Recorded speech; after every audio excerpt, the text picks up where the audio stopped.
चलिए हमारे साथ डीपी शास्त्री जी मौजूद है। शास्त्री जी, आपके पास आते हुए जरा ये भी बताइए, आज बड़ा मंगल भी है और आज के दिन से तमाम अनुष्ठानों का शुभारंभ भी हुआ है। देखिए, आज हमारे जेपी त्रिपाठी जी जो गणपति पूजन इत्यादि कराए सुबह में, विश्वस्वं माधवं दंडिम दंडपाणिं च भैरवं वंदे काशीं गुहं गंगा भवानी मणिकाटिकाम, भगवान गणपति से लेकर के और मंडप इत्यादि पूजन वो प्रारंभ कराए थे। आग्नेय कोण पे अग्नि देवी के पूजन किए 64 योगिनी को, नैऋत्य कोण पे भगवान वास्तु मंडप के पूजन किए हैं और वायव्य कोण पे वो अपना क्षेत्रपाल इत्यादि पटुनाथ भैरव के रूप में पूजन किए हैं और ईशान कोण के मंडप में भगवान भुवन भास्कर सूर्य उनके कुल के देवता का रुद्र कलश का पूजन हुआ है मंडप में, और मध्य भाग में हरिहरात्मक भगवान शिव शक्ति का सर्वत्रो भद्र मंडल का पूजन किया गया, जो जगत के कल्याण के लिए है और राष्ट्र के कल्याण के लिए है।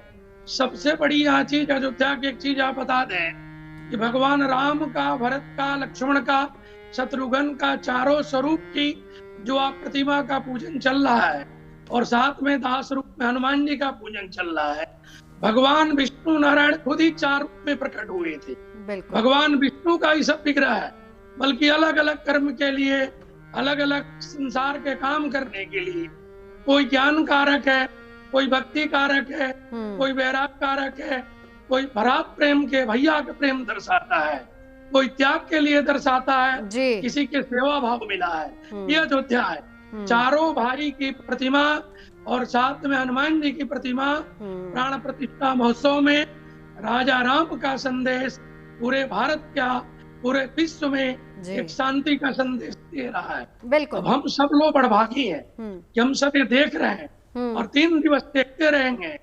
अब जिस मुहूर्त में दोपहर की बेला में माननीय त्रिपाठी जी ने इस योग लगन को निकाला है, बिल्कुल, और सबके सहयोग से प्रतिष्ठा होगी। बिल्कुल। शास्त्री जी, आप अयोध्या में हैं या यहीं पर हैं दिल्ली में? मैं अयोध्या में नहीं हूँ, मैं दिल्ली में ही हूँ। हाँ, बल्कि हमारे मित्र मंडली के हमारे 4-5 मित्र वहाँ बैठे हुए हैं। लेकिन देखिए कि जो लोग, शास्त्री जी, जो लोग अयोध्या में हैं वो कितने सौभाग्यशाली हैं। चंद्रांशु जी महाराज हमारे साथ हैं।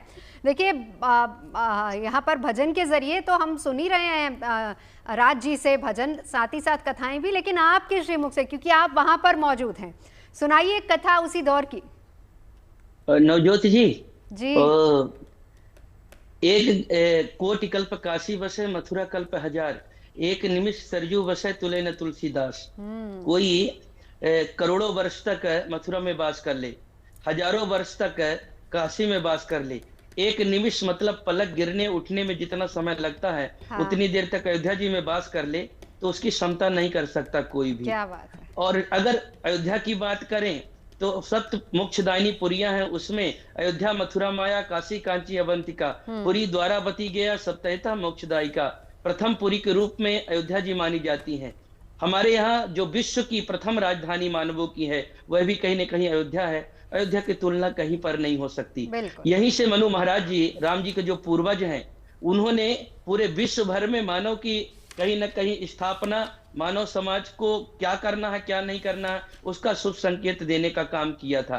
और आज पुनः राम मंदिर उसी का द्योतक बन करके राम राज्य की परिकल्पना को साकार करने का काम कर रहा है। जहां तक बात करें नवजोत जी, सभी जीएनटी दर्शकों से एक ही हमारा निवेदन होगा और हम सबको निवेदन करना चाहिए, हम राम को माने पर राम की न माने, यह तो बिल्कुल गलत होगा। भगवान राम की बात कहें, अगर हम रामायण की बात छोड़ दे तो भागवतकार वेद व्यास भगवान ने भागवत महापुराण के 5वें स्कंध में लिखा कि अन्य अवतार भगवान के जितने हुए उनका प्रयोजन अलग अलग रहा होगा, परंतु अगर हम भगवान राम की बात करें तो मर्त्यावतार स्त्री मर्त्य शिक्षणम, भगवान राम का जन्म किसी रावण आदि राक्षस को मारने के लिए ही केवल नहीं हुआ, वास्तव में हम मनुष्यों को मनुष्यता का पाठ पढ़ाने के लिए हुआ कि मनुष्य जीवन कैसा होना चाहिए, भाई का भाई के साथ, पति पत्नी के साथ, पिता के पुत्र के साथ में, और हमारे जो प्रजाजन हैं, जो क्षेत्रवासी हैं, उनके साथ निषाद राज हो, केवट हो, गीधराज, जटाई हो इत्यादि। इसके बाद भी अगर विदेश नीति की बात करें तो अंतिम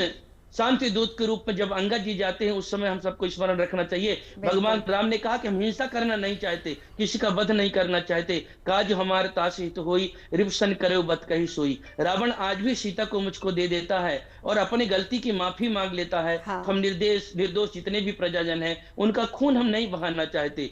और जब राम गए थे, उस समय तो युवराज राम बनने वाले थे, एक राजकुमार राम गए थे। पर जो बाहर गए, 14 वर्ष वन यात्रा किया, उसमें अनेक प्रकार के तकलीफ सहा, हर किसी के दुख दर्द को समझ करके जब वापिस लौट करके आए, तो केवल राम नहीं रहे, वह राजा राम के रूप में बन करके आए और ऐसा एक राज्य स्थापित किया कि राम राज्य बैठे त्रैलोका, हर्षित भये गए सब शोका। दैहिक दैविक भौतिक तापा, राम राज काहू नहीं व्यापा। ऐसा राज्य स्थापित किया कि आज भी अगर लोकतंत्र का उदाहरण, इससे बड़ी बात और नहीं बता सकता नवजोत जी। लोकतंत्र हमारे देश में है, लोकतंत्र का उदाहरण कैसा होना चाहिए, तो उसका सबसे बड़ा उदाहरण राम राज्य है। क्योंकि पंक्ति में खड़ा अंतिम व्यक्ति का उत्थान भारत का उत्थान है। और चाहे निषाद हो, गीधराज हो, चाहे सबरी माता जी हो, चाहे विदेश नीति की बात हो, हर अंतिम पायदान पर खड़ा व्यक्ति कहीं ना कहीं राम जी की कृपा पाता है। बहुत खूब चंद्रांशु जी महाराज जी, लौटती हूं आपके पास। अब राज मिश्रा जी आपके पास आते हैं। देखिए, बहुत अच्छे तरीके से चंद्रांशु जी महाराज ने व्याख्या की कि राम से हम बहुत कुछ सीख सकते हैं। और सबसे बड़ी बात, लोकतंत्र की अगर बात करें तो वो राम राज्य में भी लोकतंत्र था और वही आज भी अंतिम पंक्ति में खड़े हर व्यक्ति का हक उसको मिलना चाहिए। क्या कुछ और वर्णन है? मैं रामचरितमानस की ही अगर बात करूं, कौन कौन सी ऐसी कथाएं हैं जो हम सीख सकते हैं प्रभु श्री राम से? राम जी से सीखने के लिए तो एक बात मैं आपको बता दूं नवजोत जी, बड़ा स्पष्ट है कि बिना, अगर हम राम जी से कुछ सीख लेना, बिना राम को सीखे इस दुनिया में जीना मुश्किल है। वो चंद्रांशु जी महाराज ने बड़ी अच्छी बात कही। बिल्कुल। और अगर राम जी को हम सीख ले तो वास्तविकता में हमारा जीवन बन जाए। राम जी को आप सोचिए, मैं एक पति पत्नी के रिलेशन पर बात करूंगा। पति पत्नी के रिलेशन पर एक शब्द कहा जाता है, दो शब्द आता है शास्त्र के अंतर्गत, साथ और संग, है ना। आप साथ हो सकते हैं लेकिन संग नहीं हो सकते हैं। साथ व्यक्ति शारीरिक रूप से हो सकता है, एक घर में दो लोग रह सकते हैं, वो साथ हो सकते हैं, लेकिन संग मन से आदमी होता है। इसलिए सत्संग कहा जाता है कि आदमी मन से परमात्मा के साथ जुड़े तो उसको सत्संग कहा जाता है। माता जानकी सोचिए कहां पर है, लंका में है, लेकिन भगवान राम ने एक बड़ा सुंदर संदेश देकर के भेजा। क्या कहते हैं कि तत्व प्रेम कर मम अरुतोरा और जानत प्रिया एक मन मोरा और सो मनुष्य सदा रहत तो ही पाही और जान प्रीत। सिर्फ मेरे प्रेम को हे प्रिय इतने में ही पहचानो कि मेरे पास एक मन ही था और वो मन भी मेरे पास नहीं है और वो मन तुम्हारे पास है। तो राम को एक बात और बता दूं, जब मुश्किल समय जीवन के अंतर्गत आता है, अगर अधिकतम रिश्ते खराब होते हैं नवजोत जी, तो उस समय पर होते हैं जब परिस्थितियां विपरीत होती हैं। अच्छे समय में तो सब लोग एक साथ रहते हैं, लेकिन जब परिस्थिति विपरीत होती है तो लोग एक दूसरे के साथ नहीं होते हैं। और भगवान राम कहां पर हैं? वन में हैं, माता जानकी के साथ हैं, राजा के पुत्र हैं। एक रात्रि के अंदर राजा से वनवासी की तरफ चले गए हैं, लेकिन गोस्वामी जी ने लिखा है कि कैसे अपने पत्नी की रक्षा करते हैं।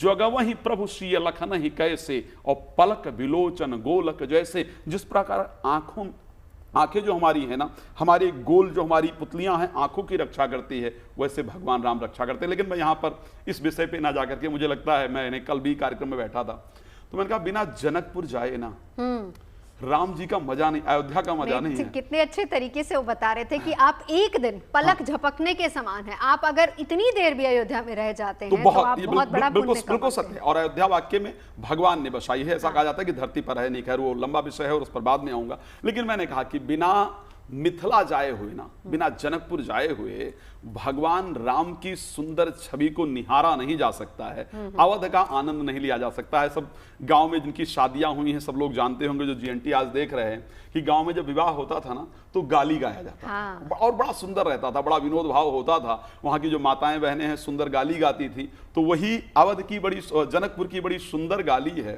अगर आप समय दें तो हम 2-3 मिनट ले सकते हैं। और भगवान के बारे में जब अवध में पहुंचे तो जनकपुर में पहुंचे तो जनकपुर की सखियां कहती हैं, मुख छवि कही न जात मोहि पाही और जही बिलोक बहु काम लजाही। प्रभु की छवि बहुत सुंदर है, लेकिन क्या कहती हैं जनकपुर की सखियां भगवान राम से, जनकपुर की महिलाएं? आइए भाव के साथ।